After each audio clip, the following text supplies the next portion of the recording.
I'll invite you to my office week after next when we're back in Brisbane, and you can come and go through the line and point out what you see as an error on my part. I'm actually going to jump in on this one if you don't mind, Malcolm, because we did speak on the phone about this as well. This is very concerning for myself.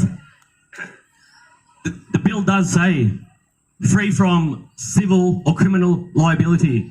What you're referring to, you told me on the phone, if foreign firefighters come over here to deal with the bushfire, the fire gets out of control, the backburn from the firefighter gets out of control, and it burns someone's car, they're not liable. That's called insurance. The words are free from criminal and civil liability. Now you had the option, I read the Journal of the Senate, Senator Steele John, is that his name? Steele John? Yes, Jordan, all right, Steele John, Green Senator, he voiced these concerns that massive amounts of the Australian public had.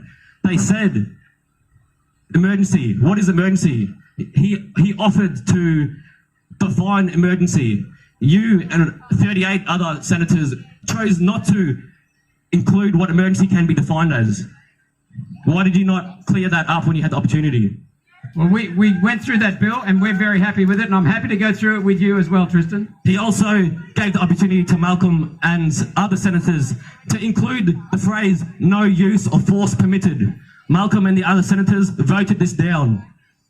To me, that's very concerning. Wouldn't the phrase no use of force permitted provide the Australian public with confidence that foreign troops who don't give a shit about us aren't going to come here and start raping and pillaging like the UN forces do all over the world? Why wouldn't you make that change for us? Because sometimes you have to use force to evacuate people for their own good.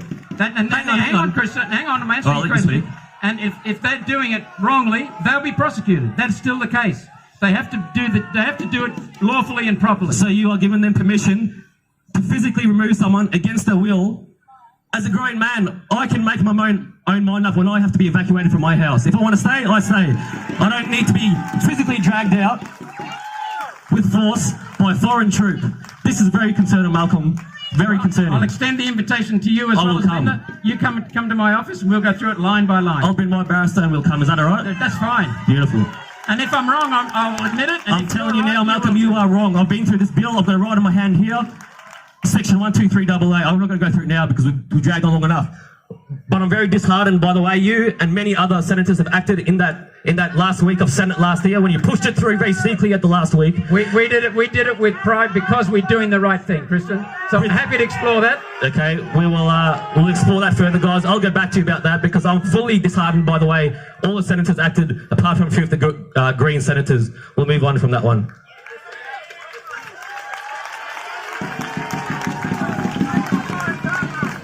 He wants me to answer questions. I'm here until Tristan says. That's all right.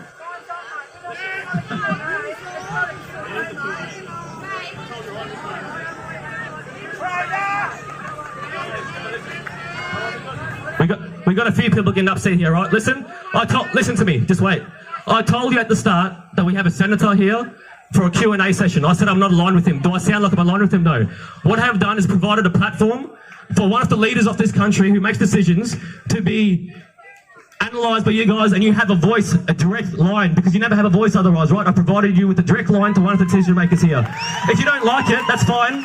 We all don't have to agree, right? But I'm going to give him some more time to answer some of our questions. It's not about Malcolm. It's about us having our voices heard and questions answered. Can I make a point, Tristan? Every speech in Parliament that I've made in the 3 and bit years I've been there, I start with these words. As a servant to the people of Queensland and Australia. One speech, I didn't say that at the start, I said it in the middle. But apart from that, every speech I've used those words. Is that my job? Who am I a servant to? Exactly. Who elected me? The people did.